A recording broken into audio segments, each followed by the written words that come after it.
Hi there, welcome again to another episode of Shamba Talks. Last time we discussed some of the agribusiness ventures that we've gone into, and today we are continuing with that conversation.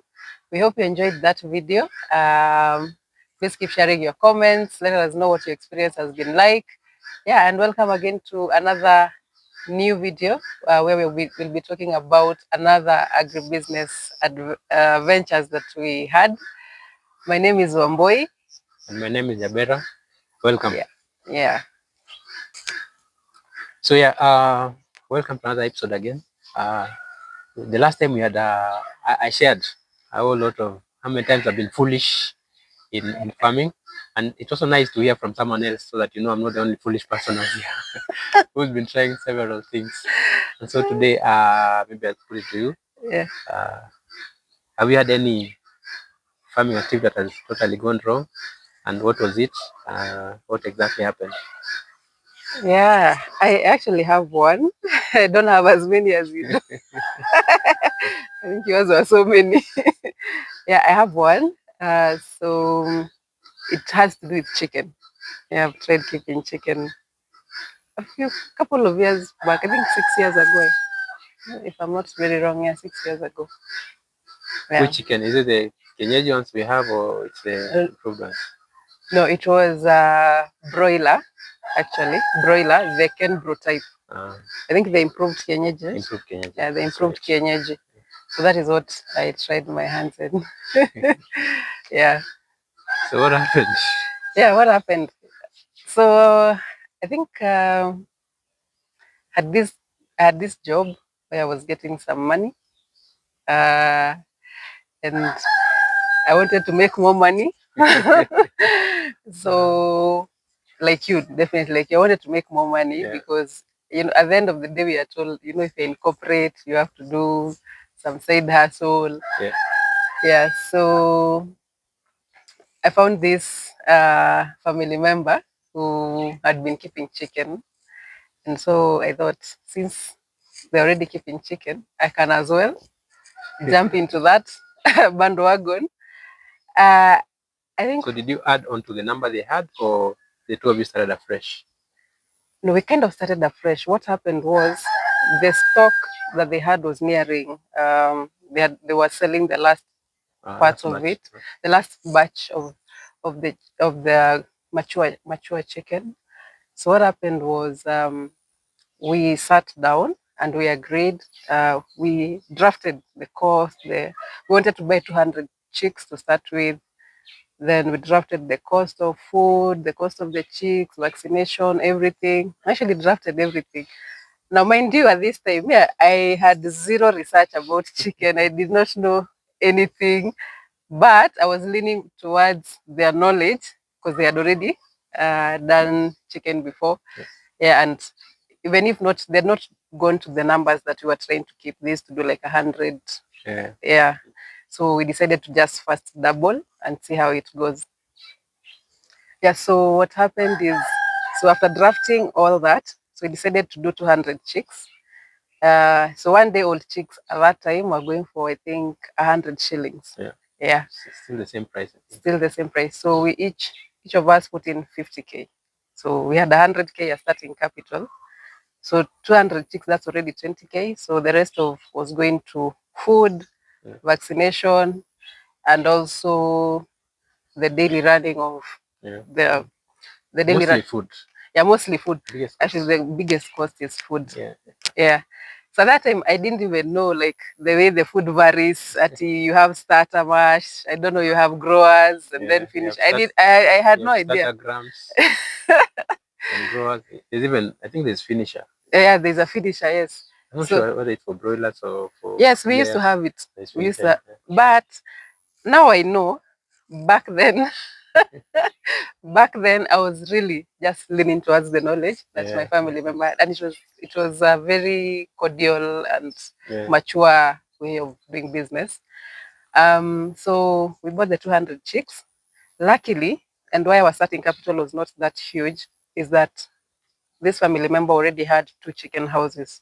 One small one where we would put the small chicken, and one big one where once they got to a few weeks or months, we'd transfer them to the other one. Because otherwise, if we didn't have that, then I think the starting capital would have been quite big. Constructing a house is quite something. So 50K in from my end. And telephone farming. Telephone farming, I think that has to be the worst thing anyone ever does.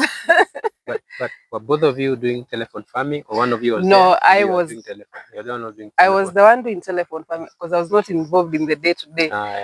But as I said, it was a very mature kind of business partner.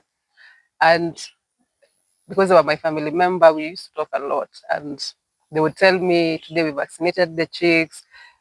Today we moved the chicks from the small house to the big house. Today we changed from starter to growers. So there were all these. So it's not like I didn't know what was going on, but I was learning on, let's say learning on the job. It was not really a job per se.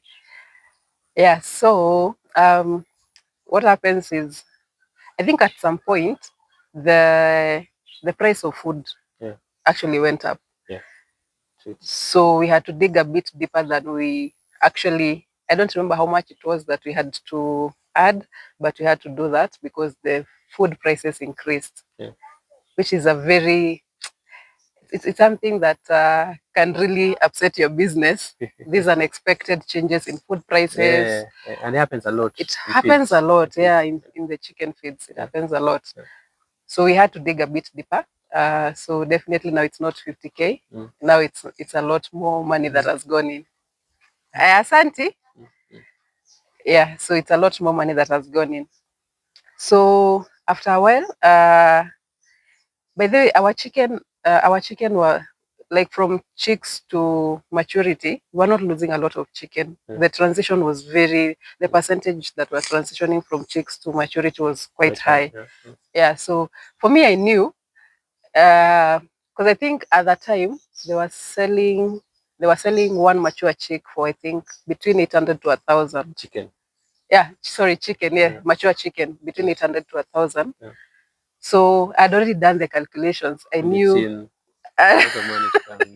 No, I was telling myself, if you're going to make back this money in like 2 to 2.5 months, and then we reinvest, then now we have 400 chicks. I was thinking that by the end of that year, I would have some very good, very good money. By then, I told myself, I'm not going to pick any money.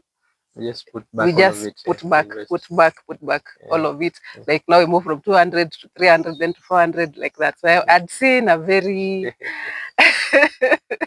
yeah. So now what happens is, so our chicken have matured, and they were very big. I think you saw them, You saw them, yes. And we actually tasted quite we were eating our business, my people. We tasted a few chicken and they were very tasty. At the time we were eating them, first we used to pay for them. Yeah, but we used to pay. We used to pay for them. Yeah. They had gone beyond, because those chicken you're given about 6 weeks. 6 to 8 weeks for them to mature. Yeah. When they go beyond that, now you're making a loss because you're actually feeding. Yeah. And you can't sell for that price. That's true. So we had tasted the chicken. They were very, very tasty. Nice, very tasty. Then they were putting on weight so well. So we knew we were going to make a killing from this. So this chicken mature, but there's no market, man. So the issue was the market. The issue was the market. Yeah. So now, remember me, first of all, I'm very detached from the ongoings of the farm, because I'm very far away, first of all. So everything I'm depending on my business partner to go look for market. So he went to several hotels, told them I have this nice, I think even took a few for people to just sample. Now so we had this hotel that would take like 20 chicken per weekend, something like that. But now we have 200 chicken. We need to go. We need them to go at the same time so that we make our money. Otherwise, having them after maturity is just a loss for us. So the market was a challenge. So we were selling very little after maturity, very, very little, 20 per weekend, another weekend 30. And then there was another thing. The people that we were selling to started telling us that we need to defeather the chicken before selling.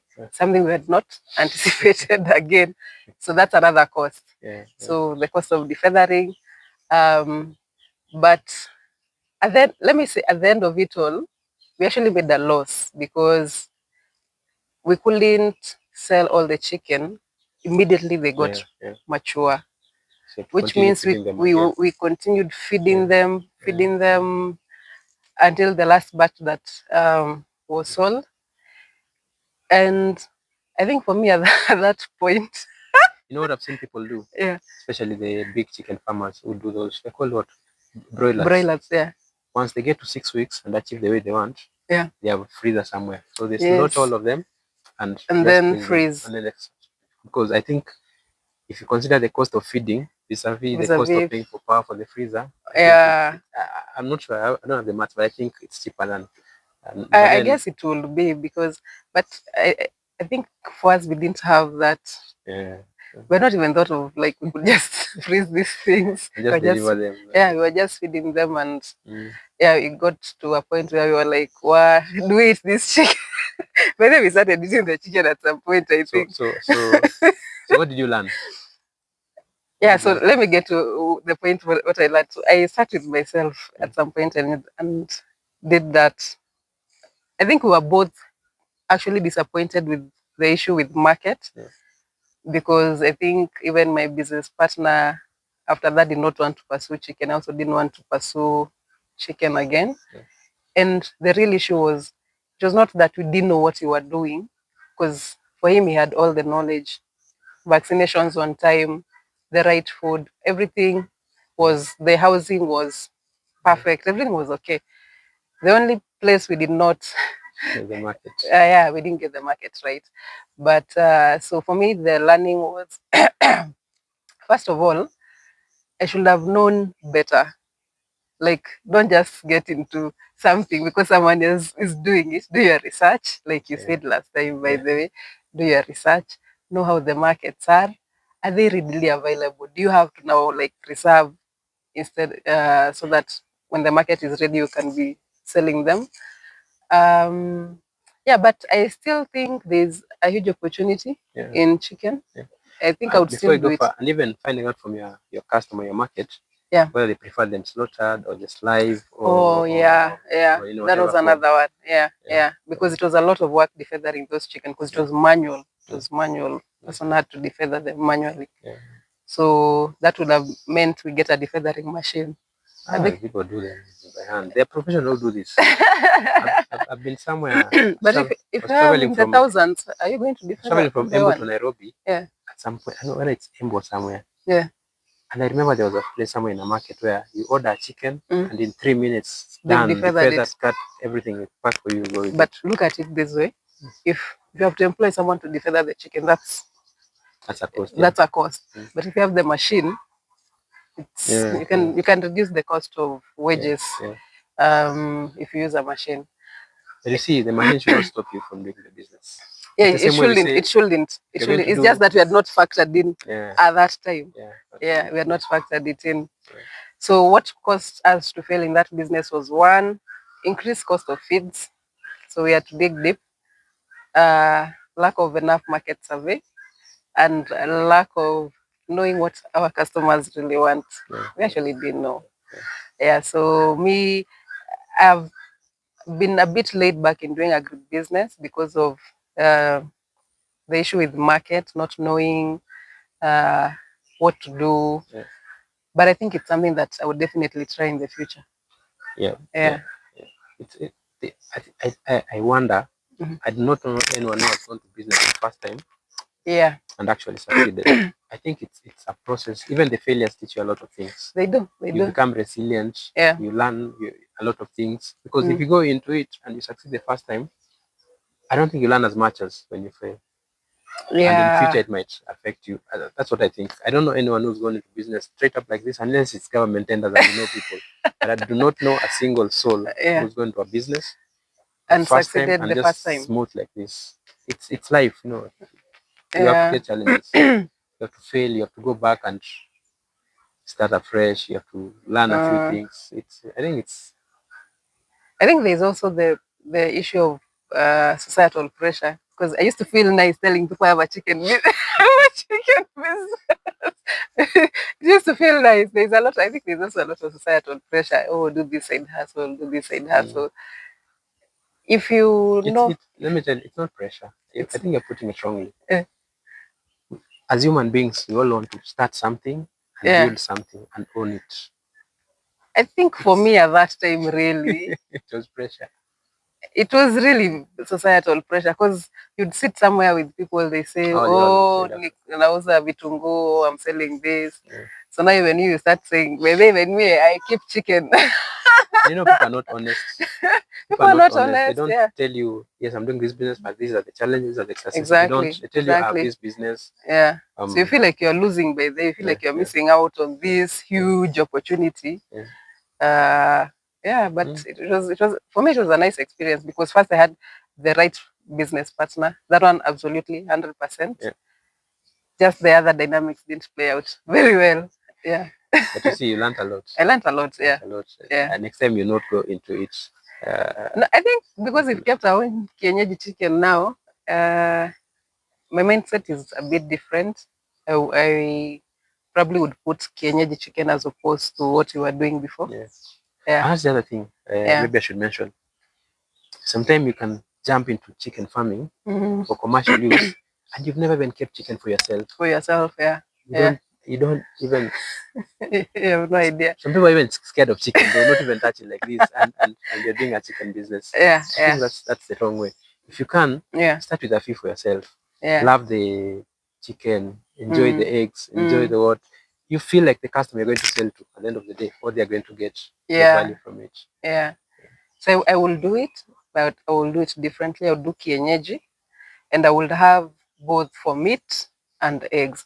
I think based on what our experience so far, I think the kienyeji market, there's quite some gap.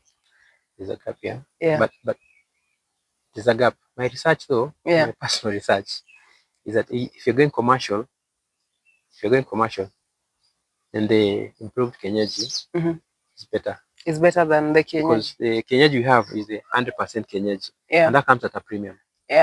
So premium you need to find that customer who's willing to pay a premium cost, because the maturity time is different. It's a long 6 months. It's very long. It takes 5 months to lay eggs. It takes 5-6 months to achieve like 1.5 kgs. So I feel that people appreciate it. Yeah, but these are the people you have to actually look for them. But there is, of course, there is the market for that. Let us know in the comment section whether you'd actually buy kienyeji eggs and chicken at a premium. You'd appreciate the there are people who do appreciate, There is, And also, I think the other thing is the importance we did this video was to just share that it's not all glory, and it's not all. It's a good thing to do. Agribusiness is a good thing to do, but there's always a process. You're going to learn, you're going to fail. As a farmer, if it's your passion, you're going to be restless. You're going to do it again. You're going to try and again, you're going to succeed again. Second or the third time. And most people don't talk about these things. They just glorify things. You see, millionaire farmer earning millions every month. Yes. Whatever. Those are stories. Those are stories. And you can also share with us in the comment section. I'm sure you've always tried to start business somewhere, especially agribusiness. What was your experience? So I think that's it for the video. Is it? So we hope you enjoyed watching this video. Remember to leave a comment, share with your friends, like the video. That way you support our channel to keep growing and for us to keep producing such amazing content. Thank you for watching too. Our next podcast, maybe I can just give you a preview of it. We're going to discuss the opportunities. We've now discussed the gloomy part, but there's always opportunity. Wherever, like where we stay here now, we've seen a lot of opportunities. A lot. So in our next podcast, we're going to discuss the opportunities that are available that we see. So look forward to that. Bye-bye.